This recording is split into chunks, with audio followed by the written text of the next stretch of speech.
basically what I'm deciding to do so that we're able to keep up with everything that's going on is I'm going to be moving the Bachelor in Paradise episodes to bonus episodes, so very similar in format to Sister Wives as well as Below Deck.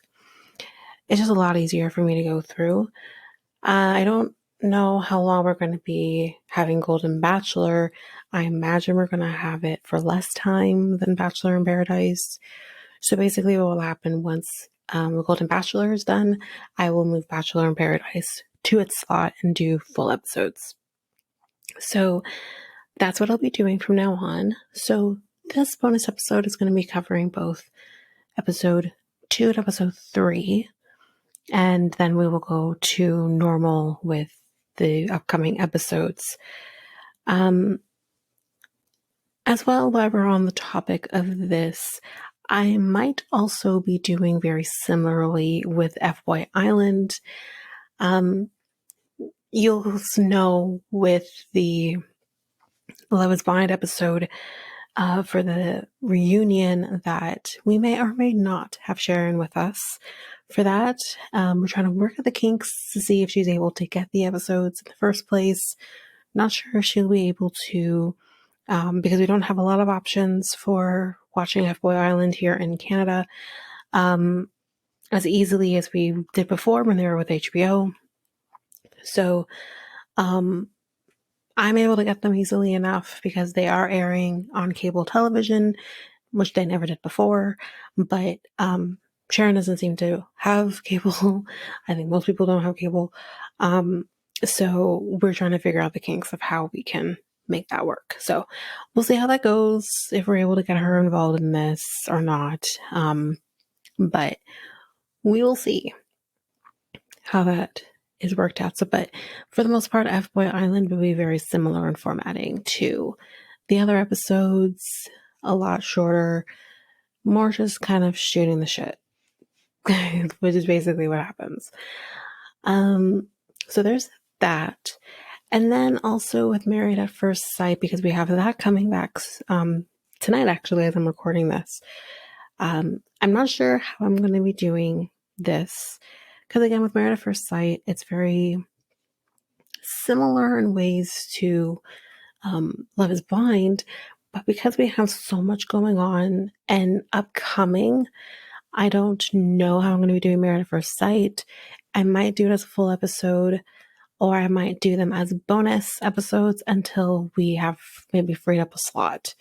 So because we do have Selling Sunset coming soon, I might be bumping Married at First Sight down to bonus episodes until Selling Sunset has kind of gone through its thing.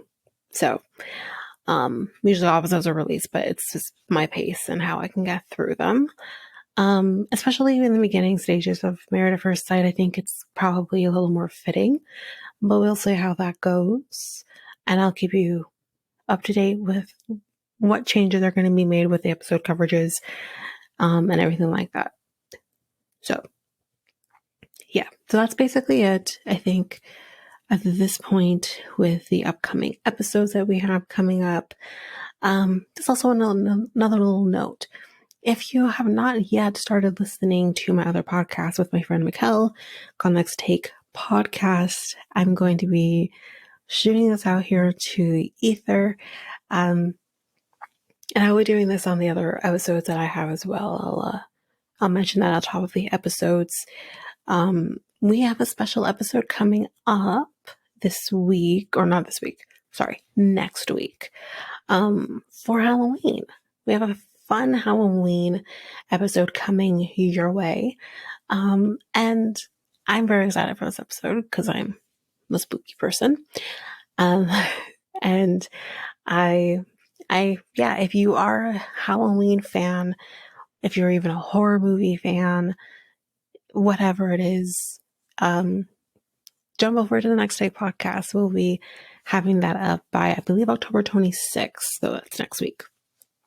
But that's basically it for all of the scheduling and announcements and whatnot.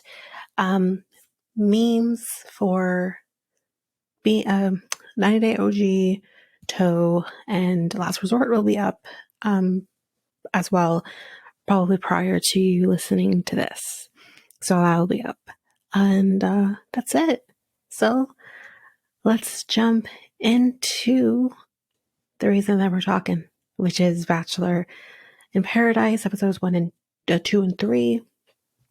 Just kind of going through some of the key points. Kind of probably going to be combining the episodes for the most part here, just based on my memory, because it's obviously the second episode I watched 2 weeks ago. So one of the big things that happened in this episode was Hannah Brown, Miss Hannah Brown. And we weren't sure what was going to be happening here with Hannah, if she was going to be actually here to date or what. I didn't know Hannah was in a relationship actually, because I don't follow her by any means. So, everyone's kind of freaking out. She's talking to all of the men, obviously. And she's talking to all of the men, trying to suss them out and stuff like that. But then she comes back and she says, I'm not here to date. I'm in a happy relationship now. And I'm going to be here to lay everything out here on the line. Because with my situation, I wish that everything was put out there in the open. So I would have been, fully aware and prepared. Ma'am, you were. You just ignore the signs. Because Jed literally told you he was here for his music career, and yet you believed he was actually falling in love with you. Nonetheless. So later on that night, they're having their little thing here, little powwow, and we kind of find out here some things that maybe people are keeping to themselves. And the major things here is that I believe it was Kat, with a K, mentions that she is still kind of maybe holding on to hope that someone else comes down those stairs. And I believe the person she mentioned was Tanner. So hold on to that. And yeah, that's what she said. And then I think the other person who mentioned something was, what's his face? Kendall. Him. He mentioned something as well too about him kind of not being fully settled with his pick, which is Rachel. So a lot of shit got put out there in the open that kind of maybe ruffled some feathers. The other thing as well that we need to mention is we were kind of left off on a cliffhanger with the previous episode of who is Aven going to take on his date. So he does talk to Olivia, and he does talk to, what's her face? Kylie as well. And he ends up taking Kylie on the date. So the date goes really, really well.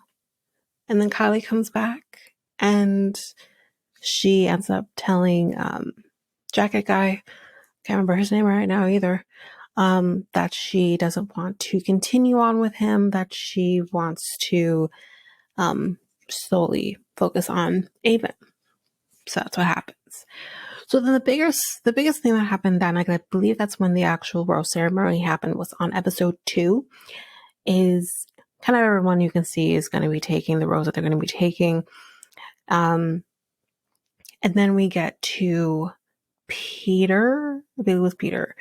Peter's rose was kind of the wild card. And that was going to be between Brooklyn. It doesn't even matter. He ended up giving the rose to Olivia, so Olivia's still here. The other thing that was going to be also that was a little bit of a change as well was that Mercedes and Jacket Guy connected in the second episode. Now, I think that's kind of it. My thoughts I don't really have no thoughts on anything at this point, because everything I have thoughts on is going to be in the more recent episode. So, that being, poor Jacket Guy can't catch a break, because here comes Tyler down the stairs, and the first thing he goes to is off to Rachel, which I'm like, please don't backslide to fucking Rachel, because this is the same woman who didn't even have the decency to meet your family, right? It would be so bad. And she was so excited to see Tyler, to a point where I'm like, what? I was so confused.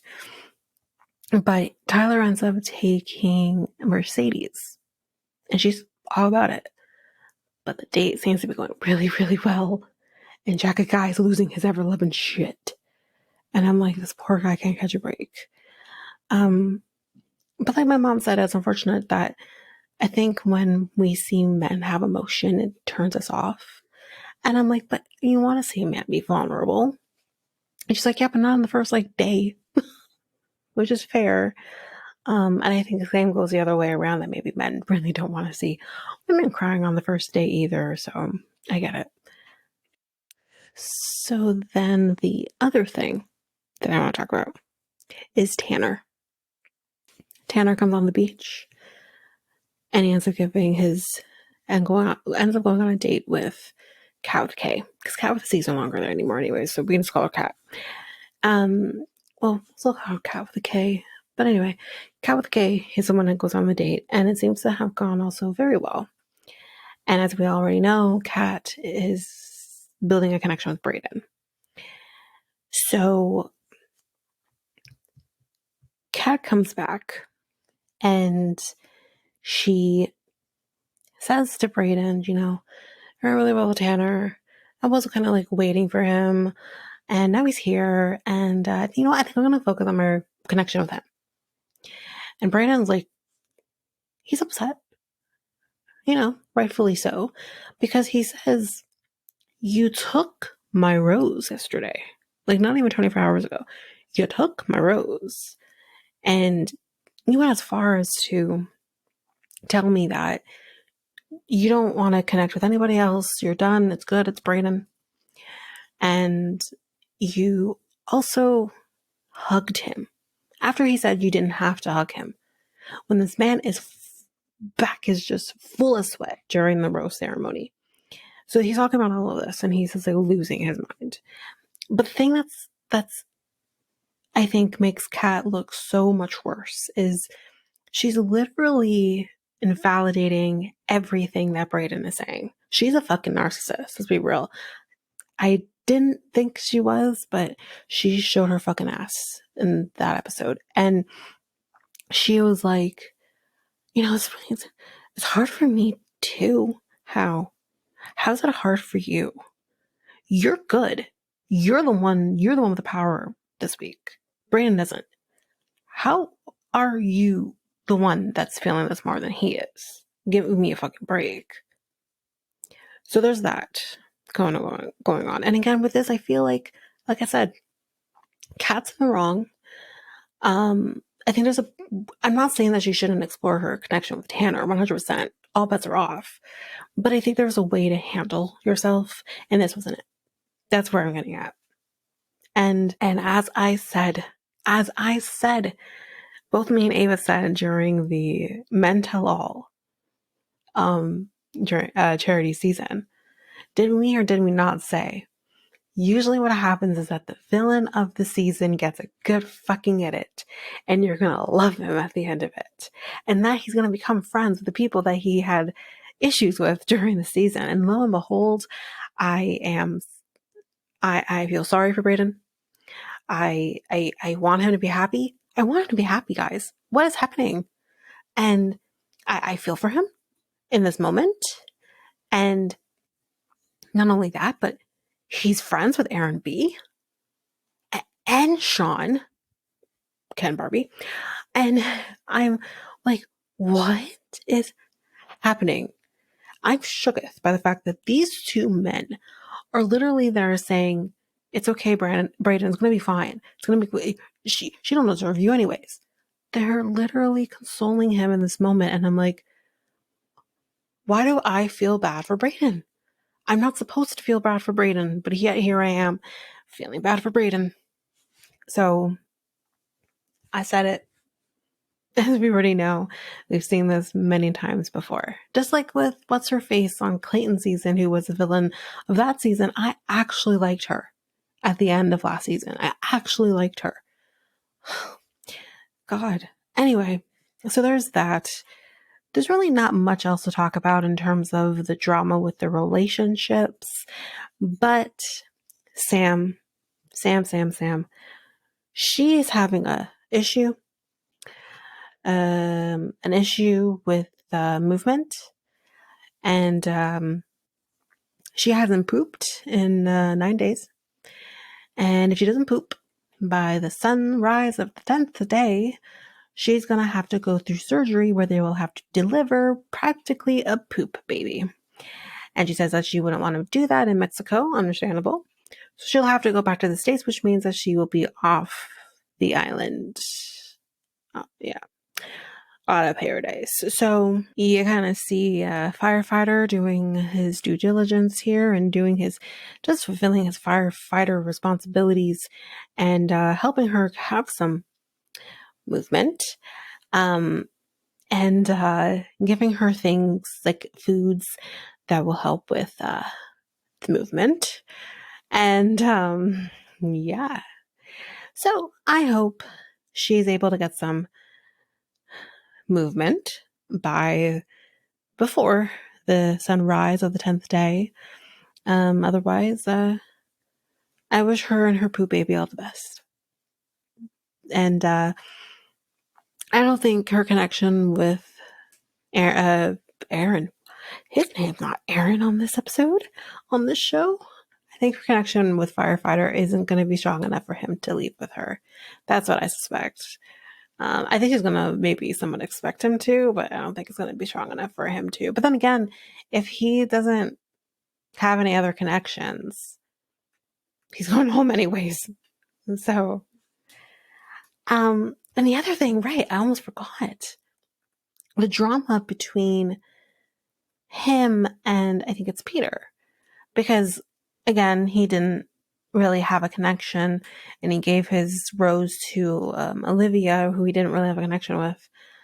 And which is interesting because I don't understand why he wouldn't have given it to someone who actually had a connection with. I think he definitely had more possibility of having a connection with Kat or Brooklyn. But anyways, he decides to go after Sam, who clearly has this connection going with Firefighter. But he goes and he talks to Sam in such a way where he's like, I'm a mature guy and I'm attracted to your matureness. That's what did it for me. So is he really mature? Do you really want to be with him? Or do you want to be with a mature person? So he literally has to bring somebody down in order to bring himself up. And that's not a good look.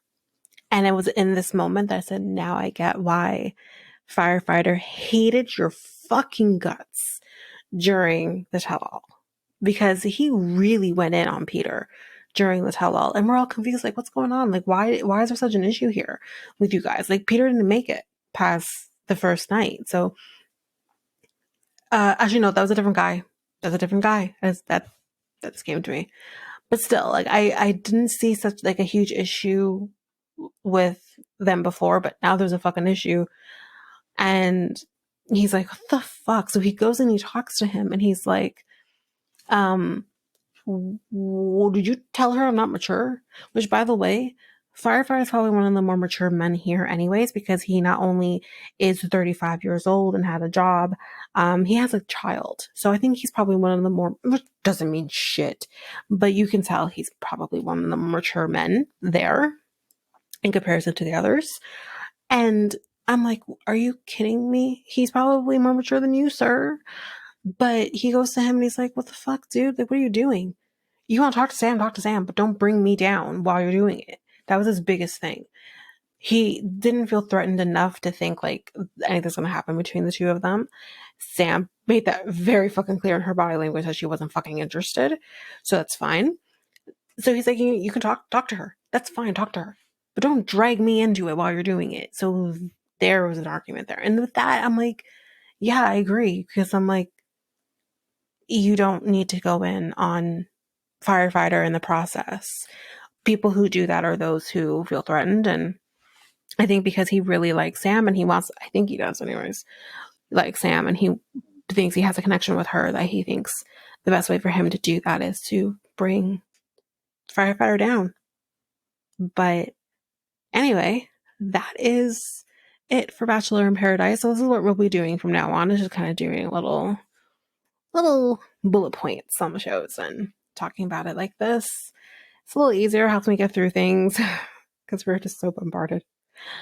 But yeah, that's it for Bachelor in Paradise episode 2 and 3. And we will be back on a more regular schedule for the next episode, which airs tomorrow as I'm recording. And that's it. So again, we keep this very informal. I did talk about Next Like Podcast on the top of the episode.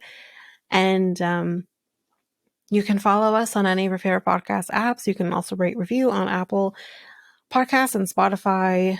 You can connect with us on either Facebook at Reality T ×2 or Instagram and Threads at Reality T ×2 podcast. And you can email us at realityt2@hotmail.com if you want to connect. And that's basically it, guys. Thanks.